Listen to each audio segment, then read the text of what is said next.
उत्तरपुरा गांव में एक गरीब बूढ़ी औरत गोमती देवी रहती थी। उसका एक बेटा चंद्रभान और उसकी पत्नी चंचल थी।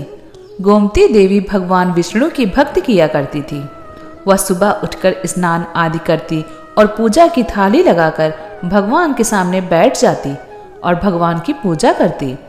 उसी समय उसकी बहू भगवान के लिए प्रसाद बनाकर लाती, जिसका गोमती देवी भोग लगाती थी।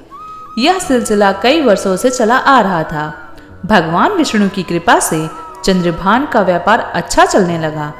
एक दिन उसने अपनी माँ से कहा, माँ, आपके आशीर्वाद से मेरा व्यापार बहुत अच्छा चल रहा है। अब हमने नया घर ले लिया है, कुछ दिन बाद हम वहाँ चले जाएंगे। तब गोमती देवी ने कहा, यह तो बहुत खुशी की बात है, लेकिन तूने ये घर में भगवान का मंदिर बनवाया या नहीं? यह सुनकर चंचल ने कहा, माँ जी, आप सारा दिन पूजा करती रहती हैं, वहाँ भी आप यही सब करेंगी, इसलिए हमने सोचा आप यहीं रहें, हम आपको खर्चा भेज दिया करेंगे। नए घर में केवल हम दोनों जा रहे हैं। यह सुनकर गोमती देवी को बहुत आश्चर्य हुआ। उन्होंने कहा, चंद्रभान, यह बहू क्या बकवास कर रही है? तेरे घर में मेरे और मेरे श्री हरि के लिए कोई जगह नहीं। इन्हीं की कृपा से तुझे यह सब मिल पाया है और तू उन्हें ही भूल गया। चंद्रभान ने कहा, माँ, यह सब मैंने अपनी मेहनत से कमाया है और चंचल कह तो रही है कि आपको खर्चा भेज दिया करेंगे। आप इतने बड़े घर में जाकर क्या करोगी? गोमती देवी रोने लगी, लेकिन दोनों बहू बेटे उन्हें छोड़कर चले गए। गोमती देवी दिन रात भगवान विष्णु से प्रार्थना करने लगी, हे भगवान, मेरा बेटा नासमझ है, उसे कोई दंड मत देना। एक दिन उसे अपनी गलती का एहसास होगा और वह आपकी शरण में आ जाएगा, उसे माफ कर दीजिए। अगले दिन से गोमती देवी सुबह स्नान आदि करके भगवान के लिए प्रसाद बनाती और भगवान श्री हरि का भजन पूजन करके प्रसाद ग्रहण करती। कभी कभी वे अपने लिए खाना बनाती, कभी केवल प्रसाद खाकर ही संतोष कर लेती थी। एक दिन गोमती देवी घर के बाहर बैठी थी, तभी उनके पड़ोस की एक औरत वहां आई। गोमती देवी ने उससे कहा, बेटी, मुझे बाजार से कुछ सामान ला दो, घर में सामान खत्म होने वाला है। वह औरत बाजार से सारा सामान ले आई और घर में रख दिया। जाते समय उसने पूछा, माँ जी, आपके बेटे ने आपको नहीं बुलाया? चंद्रभान ने पूरे गांव में दावत दी है अपने नए घर की।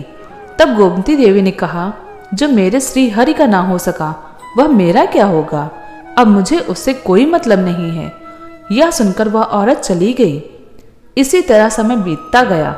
धीरे धीरे गोमती देवी बहुत कमजोर हो गई। अब उनसे प्रसाद व खाना नहीं बनाया जाता।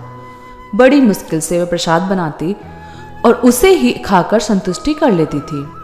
एक दिन गोमती देवी भगवान की पूजा करने के बाद उनके सामने बैठकर रोने लगी।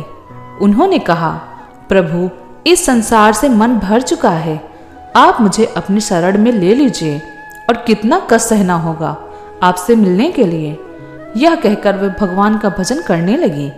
अगले दिन गोमती देवी ने स्नान किया और भगवान के प्रसाद के लिए हलवा बनाने लगी, तो देखा आटा खत्म हो चुका है। उन्हें ध्यान आया कि कुछ गेहूं पड़े हैं।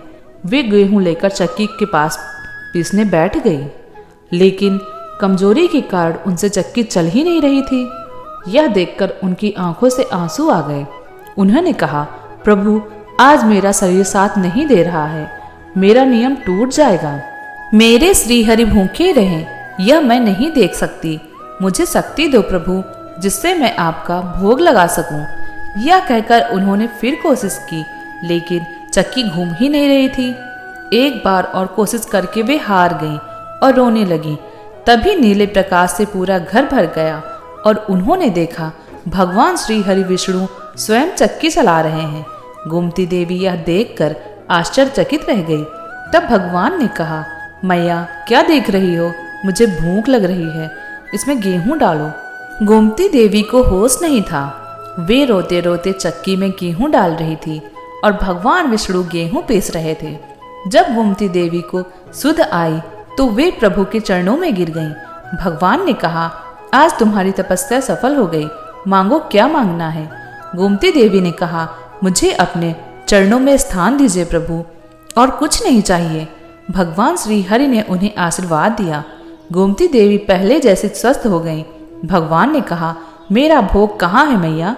यह सुनकर गोमती देवी ने हलवा बनाकर भगवान को दिया। भगवान श्री हरि ने बैठकर हलवा खाया और कहा, मैया मेरा मन भर गया तुम्हारे भोग से। अब इस संसार में तुम्हारा कुछ समय बाकी है, उसके बाद तुम्हें बैकुंठ की प्राप्ति होगी। आज से तुम्हें यहाँ कोई कष्ट नहीं होगा। यह कहकर भगवान अंतर ध्यान हो गए। तभी वह छोटा सा घर सुंदर महल बन गया और उसमें अन्न धन के ढेर लग गए। भगवान की कृपा से नौकर चाकर काम करने लगे। भगवान विष्णु के बारे में सुनकर चंद्रभान और चंचल रोते हुए आए और माँ के चरणों में गिर पड़े। गोमती देवी ने उन्हें माफ कर दिया और वे सब साथ रहकर भगवान श्री हरि विष्णु का गुणगान करने लगे। धन्यवाद।